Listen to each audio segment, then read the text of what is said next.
izingelosi siyadumisa nathi sishonjalo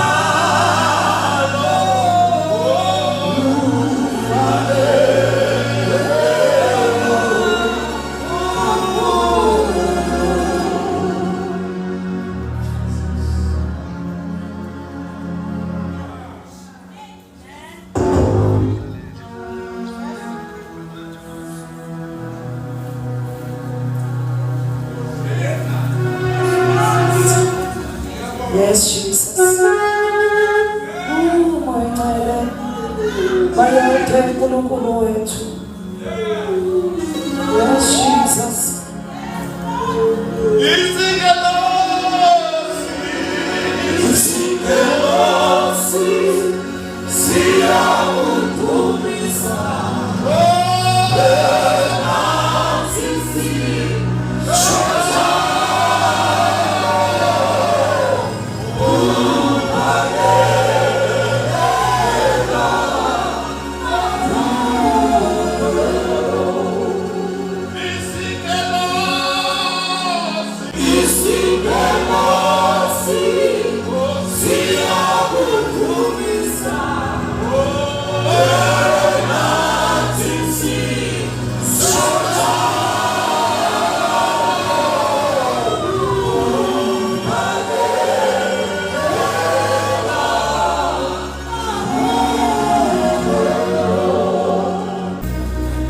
Ngicela sivule incwadi kaSamuel wesibili, 2 Samuel, isahluko sika-9, chapter 9. Siqale ukufunda uverse 1 indinyana yokuqala, sigcine kuverse 12 indinyana yeshumi nambili.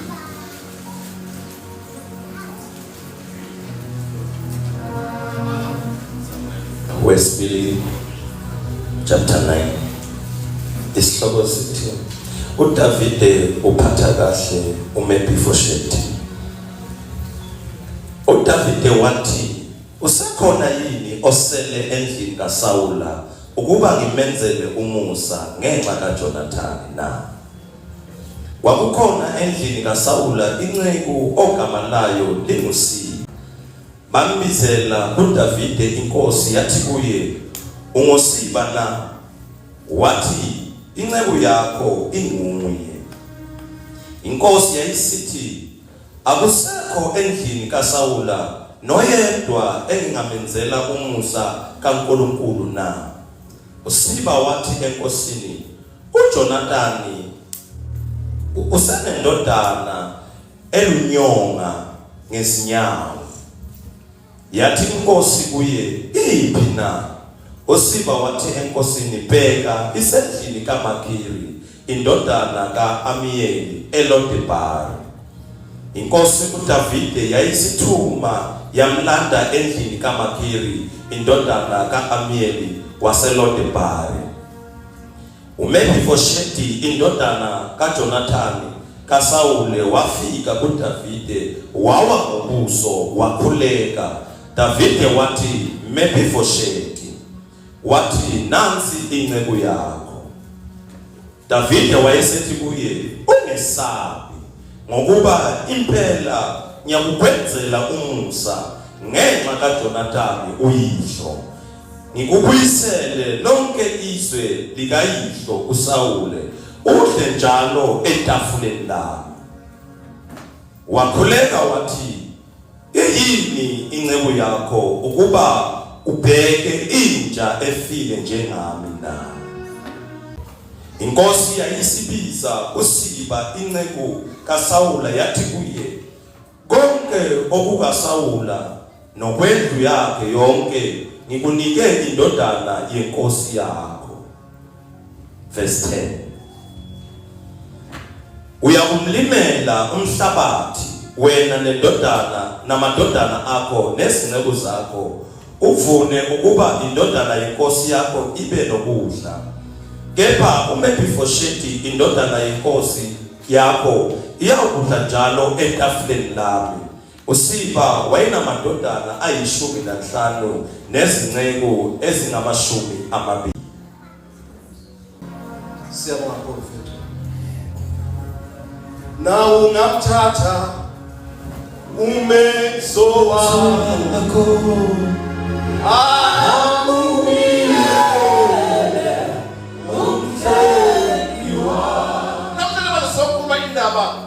yana omunye umusa owenziwa uNkulunkulu ewenzela umuntu ongelutho. Sikala unyaka mhlawumbe usuke wakho amagama owakhipile ngomlomo wakho. Athi mina bengingani mina. Bengiyini ngifanele mina. But today sikhuluma ukuthi ikhona into omele uphume uyibambile. Uzazi ukuthi ungubani. Uzazi ukuthi ungubani. Because of the English siyakuhlalela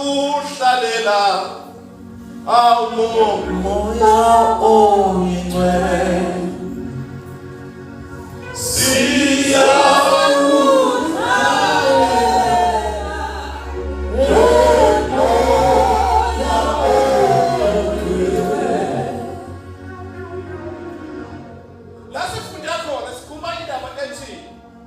uDavide ubuza umbuzo othi usakhona yini osele endlini kaJonathan ukuba bengamenzela umusa.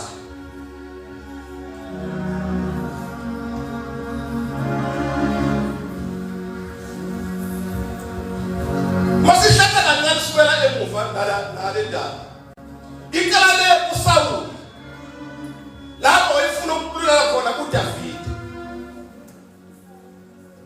Usama bafuna ukubulala uDavide, uJonathan uyezwa indodana kaSawuli ukuthi bafuna ukubulala uDavide. Uyahamba uJonathan uya kuDavide uthi waDavide ukuze ungazufikwa lesisimo the Lord esoboshela yona manje. Ngicela ukuthi uhambe uyaqasha endaweni ethile ukuze kuthi kukhona idili esihlelwayo la. Leli dili lihlela ukuthi bonke abantu bekhona la nesakhi isihlalo silungisiwe ukuthi sibekwe uzohlala kuso njengomuntu osebukhosini nawo. So Davide uze uphephe besisimo. Ngicela ukuthi ungayi negative. Ngoba akusiwona amadili bazana esiphethe siwahamba. Akuntosoba kumele sihambe. Ukubona kusala ihlalo zingenalutho. Ngenxa ukuthi simele iqiniso. Madoda abalekhosi wahamba kuDavide wawuqasha lapha esho khona uJonathan. Manje sekwenzile lokho safika isikhathi sethi manje ebuka uSawuli uyabuzwa uphi kuDavide. uJonathan ushaya iqhinga elinye lokuthi hayi uyazi ukuthi ufihle kuphi. Bantu abalekhosi uyazi ukufika because because wathi uthele Sawuli ngokuthukela okukhulu ngoba iplot yakhe engaseyipophile yayingasezokuphumelela. Manje dibana uJonathan noDavide ekugcineni kwakho konke sebenza isivumelwano esithi Jonathan David obabili senza manje icovenant. Hallelujah. Sibopha icovenant woza ngombabala. Senza isivumelwano manje. Sokuthi ekhambeni kwethu ekukhuleni kwethu ekwenze konke zonke izinto sizokwenza isivumelwano sokuthi ayikho into oyenza ngayazi. Ayikho into oyikhuluma ngayazi. Ukuze sikwenze lokho uma sikhuluma ngesikhathi sakudala testament elidala kwaye kumele ukuthi kube khona igazi elichithwayo. Bantu abalekhosi kube khona igazi elichithwayo. Sithele ukugijimisa phambili.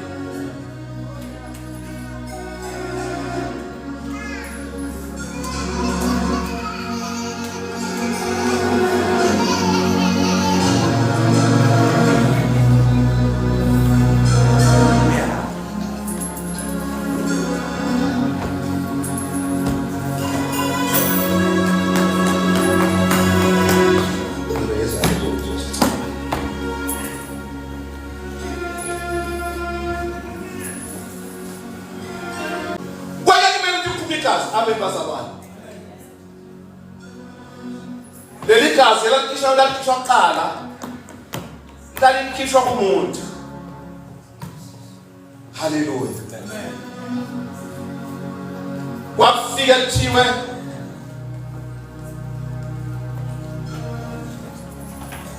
agcatshwe. Hallelujah. Leli gazi leli kwamele ukuthi ligcatshwe liphume icala. Sikuphethe irace liyaphuma igazi, mase liphumile igazi bese siyahlanganisa senza isivumelwano ukuthi igazi lami liphume lingene kuye, igazi lakhe liphume lingene kimi. Mase senze lokho bazalwane, siyaphelelisa isivumelwano sokuthi yonke into yenziwa la izoba impumelelo. Balonke abalenkosi. Haleluya. Siyabonga. Siwenze umsebenzi. La hana wafika uJesu. Haleluya. Mayifika uJesu fasiphambanweni bagwaza kuphumela igazi. Indaba esifumana sidala phela. Indaba ukuthi kube khona igazi eliphuma ngeyimali, igazi eliphuma benza ivumelwano ukugcatha abantu, uphuma amagazi kwaphela konke lokho. Kwasengena igazi likaJesu. Igazi likaJesu eliyizwi lenkosi linamandla kodwa amagazi abakhona. Igazi likaJesu. Uma ubukela kuJesu asisekho isidingo sokuphinde fukuthole ukuthi kuphume igazi ezokwenza umsebenzi ngoba liphelele lokho. Balibonke abalenkosi. Asandele mfowethu umfundele egameni likaJesu. Davide wabuza wathi usekhona yini osele endlini kaSawula ukuba ngimenzele umusa ngenxa kaJonathani na?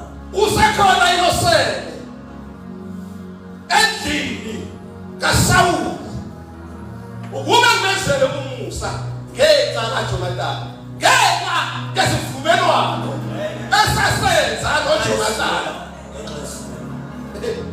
Akasathi uJonathani usiwashona kodwa sisele sifumene kuDavide ukhona nakwenza noJonathani.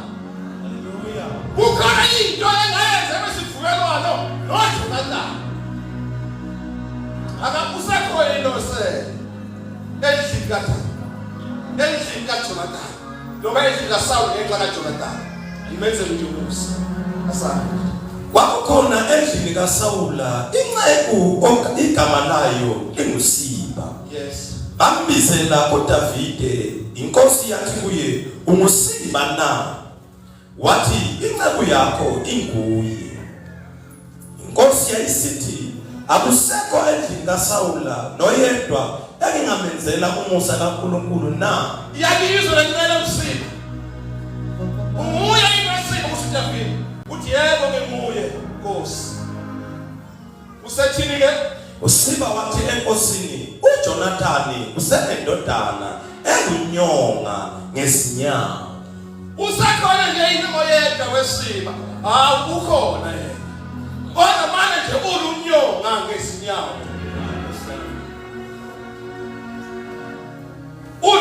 Noma ukhubazekile. Haleluya. Mana elunyonga nje. Mafikosheni ufika uzuba unyonga. Kusuka apha ngoba unyonga wena umefikosheni. Ithi ndaba umefikosheni ukuba unyonga kwakhe bazalwane. Kwakade kusasela izimpi. Masasela izimpi kwathi lokho ekade embheka emkhathile emkhuleni kwakhe manje ubaleka nayo wawa waphinyazela. Wase esephenduka eba unyonga umefikosheni. Balonke abalenkosi. Asana. Yathi inkosi kuye, "Iphi na?" uSiba wathi enkosini, "Bheka isendlini kaMakhiri indodana kaAmiyeli eLodebari." Uphi weSiba ngiyamfuna. Uthi uDavide akekho la kodwa ule Elodibar ule Makhiri Elodibar lapha ekhona khona wahamba lapho ngombalela wahamba lapha ngenxa yesimo wazofika endaweni enye ebizwa ukuthiwa iLodibar.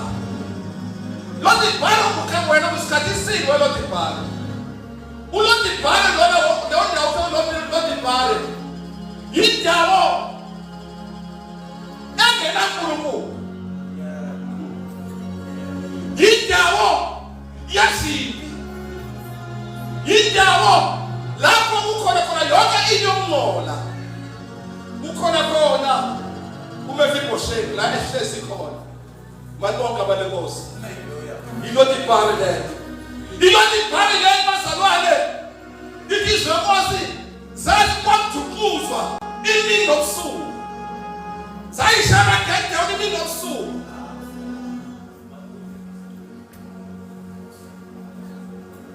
Zayishaya igoma imini nobusuku zibuya eLodibar.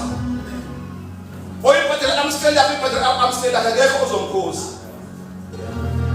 ofuna ukwenza into yakhe wayisenzela into yakhe ngaphandle kwengxakeko.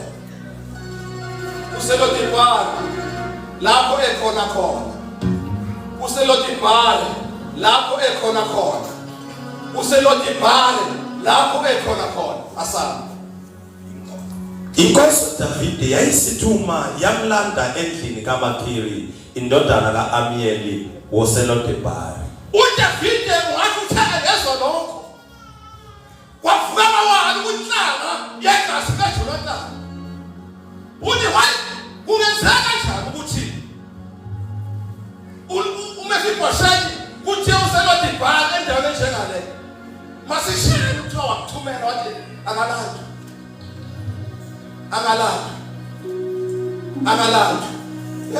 bazalwane. Matata ngicabanga manje uyicabanga ukuthi walandwaphi, ukuyicabanga ukuthi walandwaphi, ukuphi manje walandwaphi. Davide uthi makalandi uMefiboshethi le eLodibar ese la ngimfuna la. Haleluya. Bazalwane phela thina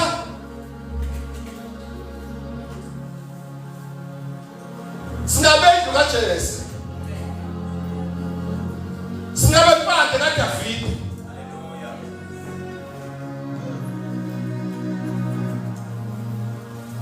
Sizaba lapho thina basizaba khona, lapho uJesu avela khona kulomndeni lo silapho nathi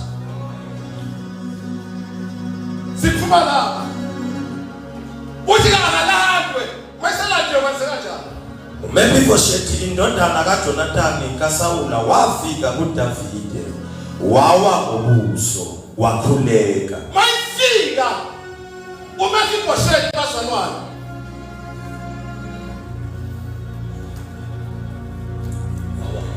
ufika uyawa ngobuso.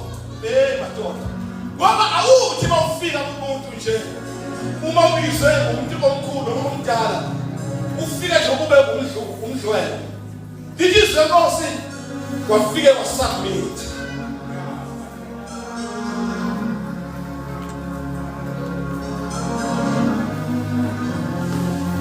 Wawaphansi ngobuso. Bow down and worship.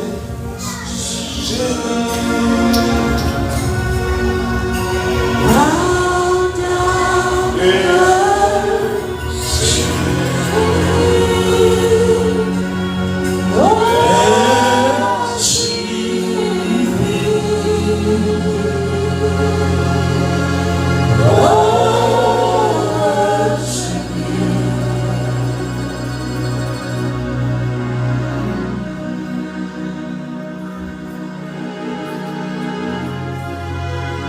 wabhala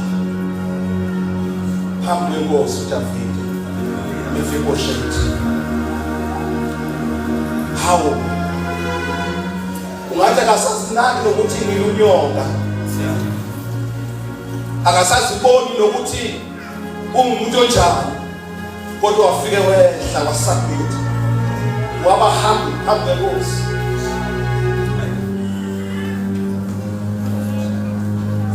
Uyaqhubeka nezinkulumo Nkosi yami mangabe ehla eyaphansi. Uthini babumama? Davide wathi Mephibosheth, wathi nansi ingceku yakho. Nansi ingceku yakho. Into enamsebenzi into mhlawumbe ezithunywa nje.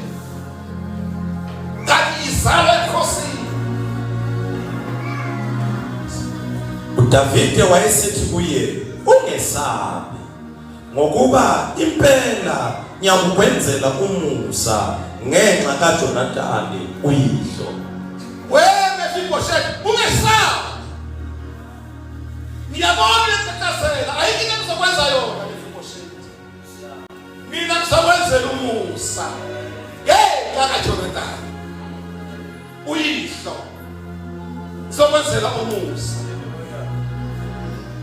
Ngizokwenzela umusa ngenxa kababa wakho uJonathani. Ngenxa sifumene lesasenza lo baba wakho uJonathani. Ngizokwenzela umusa.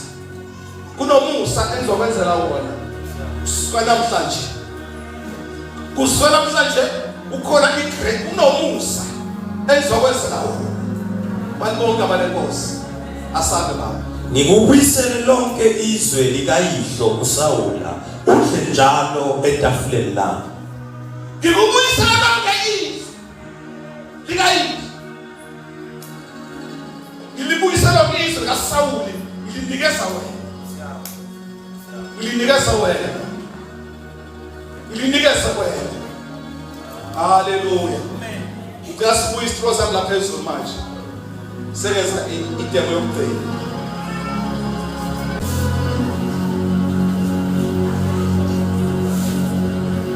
Sithembiso woza.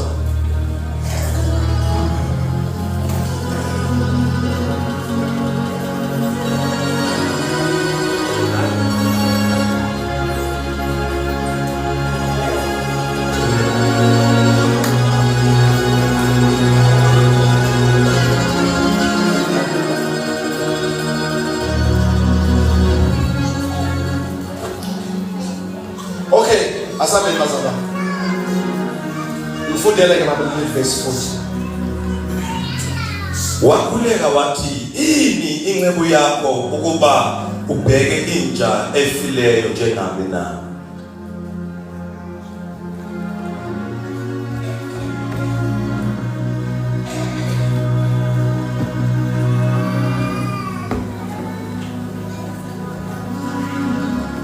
Usho uMephibosheth lo bazaba.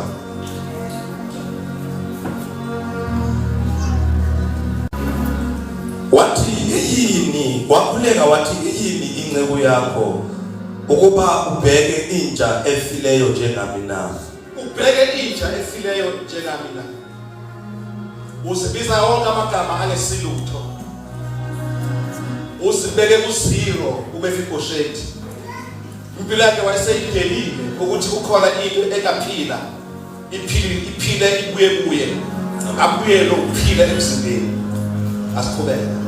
Inkosi yayisimbiza uSiba inceku kaSawula yathi kuye, konke okukaSawula nokwendlu yakhe yonke ngikunike indodana yenkosi yakho. Konke ngikunike indodana yenkosi yakho.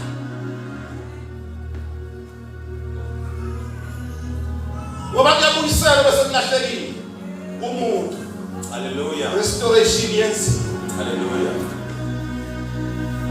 Bemanga labantu bathi hawu usibabaza sisale akasebuye abe yilutho ukuthi bekubone kusuyikho kusasa. Hallelujah. Bemanga ukuthi kanjani ukhona owenza umsebenzi ophelele. Asiqhubeke. Uyamlimela umhlabathi wena namadodana akho nezinceku zakho. Uyamlimela umhlabathi wena namadodana akho nezinceku zakho. Yes. Uvune ukuba indodana yenkosi yakho ibe nokudla. uvune wena silo ukuba indodana yenkosi yakho ibe nokudla. Zaguquka izinto. Hallelujah. Ziyashintsha izinto. Ilodi ibhali iphumile. Ngenxa ukuthi ufike wasabhika wavuma ukuthi inkosi engizile ngizokwenza konke ezokusho. Inkosi yenza izinto zawo ke manje. Isiyaoperate. Ngoba uJehova uoperate kumuntu osabhithile. uJehova uoperate kumuntu ozithobile. Hallelujah. Bese yakho ukusebenza ngelamakhalelo onke. Umuntu ozithobile. Onke habe bhekane uNkulunkulu la. Siyahamba. Kodwa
indodana yenkosi yakho iyakudla njalo etafuleni nami.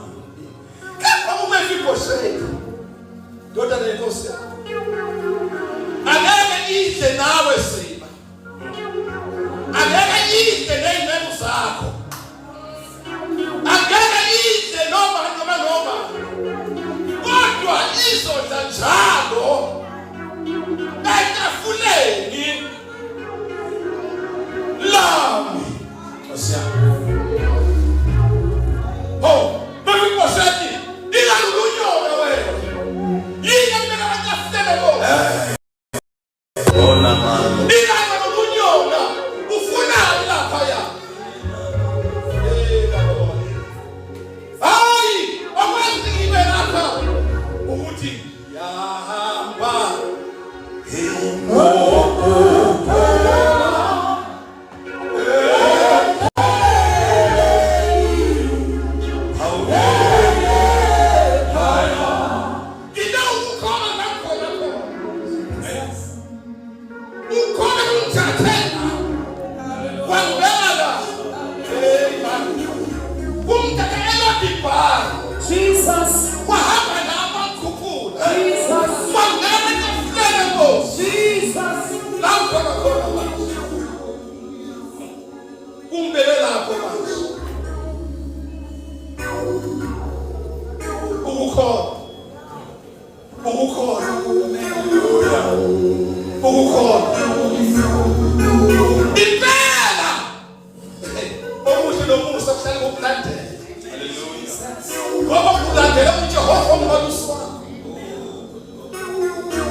uSiba wayenamadodana ayishumi-nanhlanu nezinceku ezingamashumi-amabili. uSiba wathi enkosini, njengakho konke inkosi yami, inkosi eyala ngakho inceku yayo iyawukwenza njalo inceku yayo. Uyabona mangabe simuNkulunkulu uthi inkosi uphamba beebhala ukuthi singamadodana akhe, singamadodana. Hallelujah. Siyisidlalifa, sinabombuso waphezulu. Ma efika Mephibosheth ufike akabi inceku lokho ezela ethi kuyiko kodwa wafike wangena wathi khatha ekubeni indodana hayi abazalwane haleluya sibize wabize baphezulu singamadodana sizele waphezulu singamadodana ukhamba kwethu asihambi singazifuthi sinoba ngoba singamadodana amadodana asekhaya izulwini manje amadodana asekhaya izulwini asithi noma yini asihlali noma ngabe yikuphi kodwa kwethu kuhlukile alibona abalenkosi kuhlukile kwehlukile kwethu kwehlukile afani nokwabanye abantu ithisa Moses wathi babe ehlezi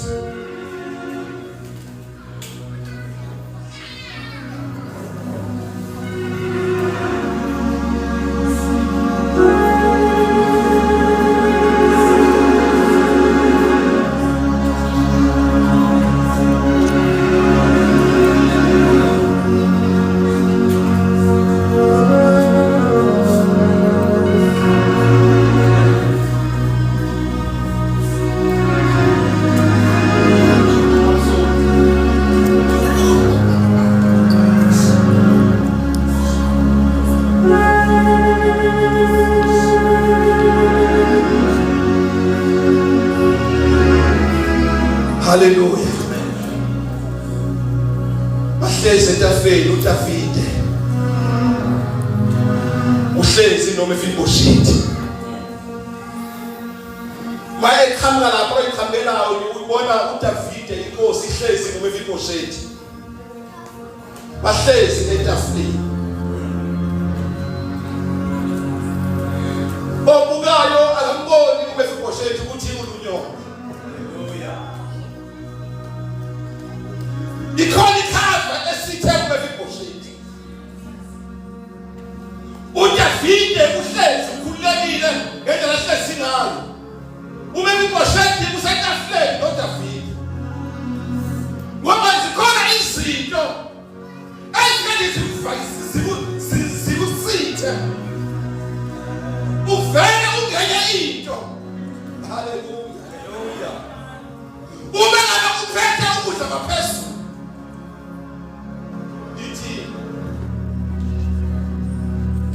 uyohlala njalo etafuleni la Nkosi yami Davide uthi Mephibosheth uyohlala njalo etafuleni Mephibosheth uyohlala njalo etafuleni uyodla konke ekudlayo uyodla konke ekudlayo uyophuza konke ekuphuza hayi asakhuluma amadodakazi la sikhuluma ngamadodana sikweli izinga masingabantu abankulunkulu bazalwane haleluya siyabiyeka yododakazi sikhuluma ukwazi ukuthi singamadodana sons of God singamadodana balibonga balenkosi so ingqangu zikaSiba noma uSiba namadodana akhe aphendula abayisipelo zikaMephibosheth haleluya mase aphendula abayisipelo zikaMephibosheth kose bayibona amenzela izinto wasiyahlala yena etafuleni noDavide ithise Nkosi wahlala njalo qhubeka ngomama uMephibosheth wayesehlala eJerusalem wahlala eJerusalem ngoba eJerusalem abantu bakulapha behlala khona wahlala eJerusalem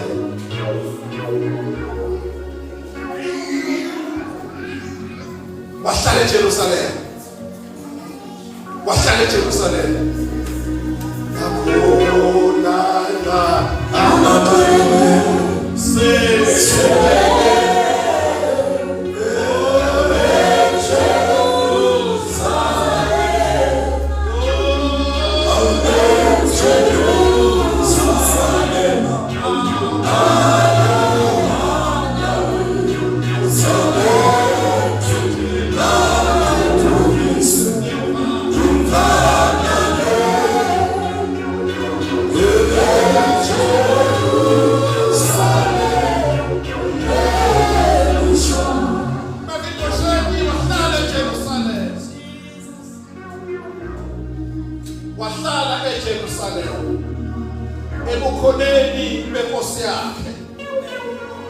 ebukhoneni bukaNkulunkulu.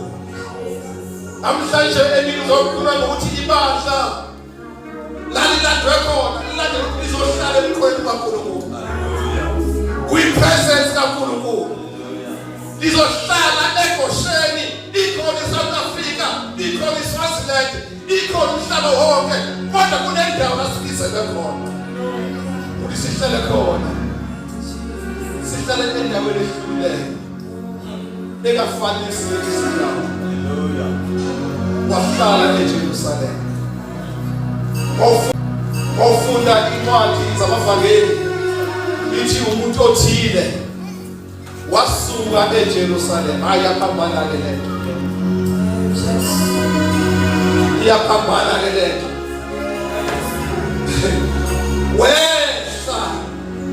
Wehla eJerusalem wehlele eJericho yena.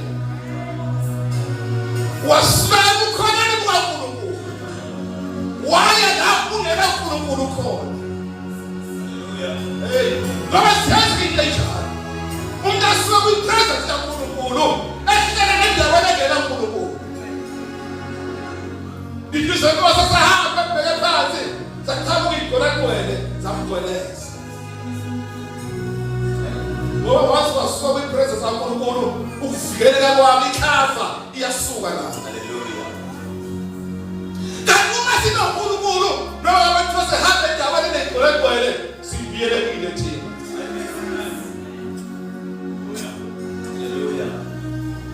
Manje nesibhamu sikhumana emfawethu sesidlulile thina. Ngoba sivikelekile. Singabanjalo bazalwane. Singabanjalo thina. Hallelujah. Asiqhubeke baba. Mephibosheth wayesehlala eJerusalem ngokuba wadla njalo etafuleni lenkosi, wayelunyonga ngezinyawo zakhe zombili. Wahlala etafuleni lenkosi uMephibosheth. Wadla njalo etafuleni lenkosi. Somadluke bikhanda lami ngamafutha ide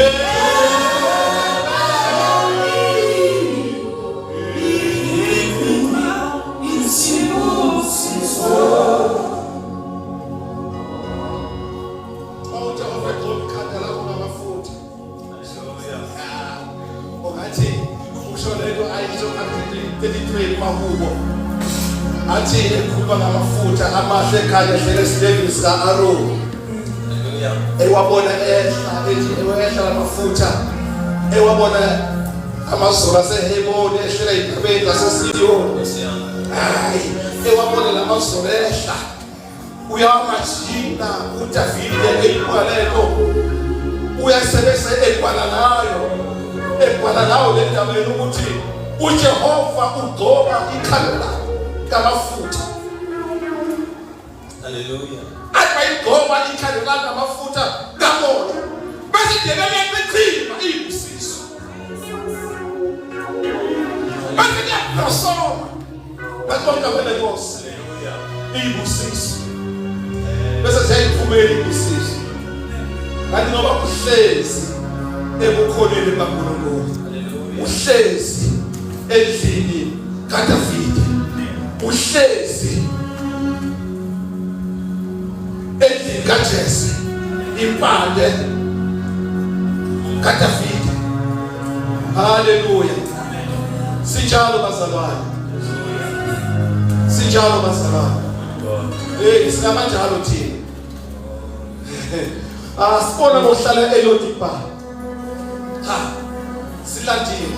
Hayi uthi omunye beyinkosi ngendlela engasindiswa ngawo mina. Kwakufana nalaba abakamasipala abaqoqa izibi.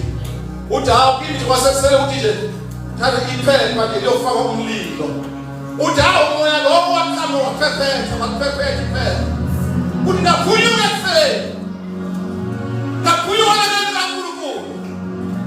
Uthi wafika omunye waqosha iphepha. Walibuka nje awulenindaba ezinhle leliphepha. Uthi ngasinda kanjalo. Mhlawumbe nawe useceleni kwendawo enobungozi. Ungafika isimo sakho noma ngabe yini uyithi usukwenye indawo ungacaba ukuthi kungaba kuyo. Namhlanje uya ubuyele endlini kaJehova, uzohlala etafuleni, uzohlala uzohlala eJerusalem, phuma eLodebar endlini yokungcola, endlini lapho khona zonke izinto ezimbi. Suka eLodebar, buya uyafuneka ekhaya. Unesivumelwano esenziwa esiphambanweni.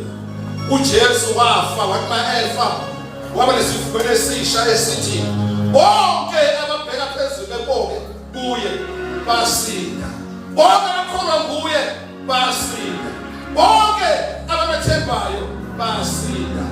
Namhlanje ilanga lakho lokuthi ungaphunyuka, mfowethu, lapho nokushutha ngicela uzokhuluma egameni likaJesu.